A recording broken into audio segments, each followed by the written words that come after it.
അപ്പോൾ നമ്മുടെ പ്രേക്ഷകരുടെ സന്ദേശങ്ങളൊക്കെ വരുന്നുണ്ട്. അതിലേക്ക് വരുന്നതിന് മുൻപ് ഒരാൾ കാത്തു നിൽക്കുന്നുണ്ട്. കുറച്ചു നേരമായി കണ്ണൂരിൽ നിന്നാണ്. കണ്ണൂരിൽ യൂത്ത് കോൺഗ്രസ് KSU നേതാക്കൾക്ക് നേരെ ആക്രമണം. യൂത്ത് കോൺഗ്രസ് പയ്യന്നൂർ മണ്ഡലം വൈസ് പ്രസിഡന്റ് അരുൺ ആലയിൽ, KSU ജില്ലാ സെക്രട്ടറി ആത്മജ നാരായണൻ എന്നിവരെ ആശുപത്രിയിൽ പ്രവേശിപ്പിച്ചു. കളിയാട്ടത്തിന് പോയി മടങ്ങുന്നതിനിടെ പുലർച്ചെയാണ് ആക്രമണം ഉണ്ടായത്. CPIM DYFI നേതാക്കളാണ് ആക്രമണത്തിന് പിന്നിലെന്ന് യൂത്ത് കോൺഗ്രസ് ആരോപിച്ചു. Arjun Kalyad, good morning. കളിയാട്ടത്തിന് പോയി തിരിച്ചു വരുമ്പോൾ പതിയിരുന്നുള്ള ഒരു ആക്രമണമായിരുന്നോ? എന്താണ് പ്രകോപനം? Sujiya, very good morning. Payyanur കണ്ടങ്കാളിയിൽ അവിടെ ഒരു ക്ഷേത്രത്തിലെ ഉത്സവം നടക്കുന്നുണ്ട്. തെയ്യം നടക്കുകയാണ്. അവിടെ പോയി തിരിച്ചു വരുന്നതിനിടെയാണ് പയ്യന്നൂരിലെ യൂത്ത് കോൺഗ്രസിൻ്റെ പ്രധാനപ്പെട്ട ഒരു നേതാവായിട്ടുള്ള യൂത്ത് കോൺഗ്രസിൻ്റെ നിയോജക മണ്ഡലം വൈസ് പ്രസിഡന്റ് അരുൺ ആലയിൽ, അതുപോലെ തന്നെ KSUവിൻ്റെ ജില്ലാ സെക്രട്ടറി ആത്മജ നാരായണൻ എന്നിവർക്ക് നേരെ ഒരു ആക്രമണം ഉണ്ടായിട്ടുള്ളത്. SFIയുടെയും DYFIയുടെയും പ്രവർത്തകരും നേതാക്കളുമായിട്ടുള്ളവരാണ് ഈ ആക്രമണത്തിന് നേതൃത്വം നൽകിയിട്ടുള്ളത്.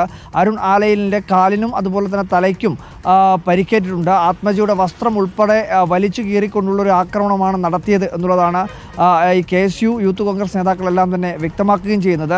പയ്യന്നൂരിലെ ഒരു സ്വകാര്യ ആശുപത്രിയിൽ ഇപ്പോൾ ഇവർ രണ്ടുപേരും ചികിത്സയിൽ കഴിയുകയുമാണ്. ഈ അരുണിൻ്റെ കാലിന് മുട്ടിനേറ്റിട്ടുള്ള പരിക്ക് വളരെ ആഴത്തിലുള്ളതാണ്. ഇരുമ്പ് വടി കൊണ്ട് തൻ്റെ കാലിനടിക്കുകയായിരുന്നു എന്നുള്ള കാര്യമാണ് അരുൺ തന്നെ വ്യക്തമാക്കുകയും ചെയ്യുന്നത്. മറ്റ് പ്രകോപനങ്ങളോ അല്ലെങ്കിൽ അതുമായി ബന്ധപ്പെട്ട് തുടർച്ചയായ എല്ലാ അക്രമ സംഭവങ്ങളോ ഒന്നും തന്നെ ഉണ്ടായിട്ടില്ല. പക്ഷേ കഴിഞ്ഞ കുറച്ച് ദിവസങ്ങളിലായി ഈ പറയുന്ന രീതിയിലുള്ള ചില ഷുഹൈബ് അനുസ്മരണ പരിപാടികൾ ഉൾപ്പെടെ പയ്യന്നൂർ മേഖലയിലെല്ലാം തന്നെ നേതൃത്വം കൊടുത്തിട്ടുള്ളവരാണ്. ആ ഘട്ടത്തിൽ CPMനെതിരെയൊക്കെ രൂക്ഷമായ രീതിയിലുള്ള ചില പ്രസംഗങ്ങളൊക്കെ അരുണിൻ്റെ ഭാഗത്തു നിന്നുമൊക്കെ ഉണ്ടായിട്ടുണ്ട്. അപ്പോൾ അത്തരത്തിൽ ഈ യൂത്ത് കോൺഗ്രസിൻ്റെ പ്രവർത്തകരായതും നേതാക്കളായതും ആ മേഖലയിൽ കേന്ദ്രീകരിച്ചുകൊണ്ട് പ്രവർത്തിക്കുന്നതുമൊക്കെയാണ് CPM SFI നേതാക്കളെ ഒരു അക്രമത്തിന് പ്രേരിപ്പിച്ചത് എന്നുള്ളതാണ് യൂത്ത് കോൺഗ്രസ് ആരോപിക്കുകയും ചെയ്യുന്നത്. എന്തായാലും ഇപ്പോൾ ഇവർ രണ്ടുപേരും പയ്യന്നൂരിലെ ഒരു സ്വകാര്യ ആശുപത്രിയിൽ ചികിത്സയിൽ കഴിയുകയാണ്. രണ്ടുപേർക്കും പരിക്കുണ്ട്. ഒരാളുടെ തലയ്ക്കും കൈക്കും ആത്മജ നാരായണൻ്റെ വസ്ത്രം ഉൾപ്പെടെ വലിച്ചു കീറി വയറ്റിൽ ഉൾപ്പെടെ ചവിട്ടി എന്നുള്ളതാണ് പരാതിക്കകത്തുൾപ്പെടെ സൂചിപ്പിക്കുകയും ചെയ്യുന്നത്. സുചിയ.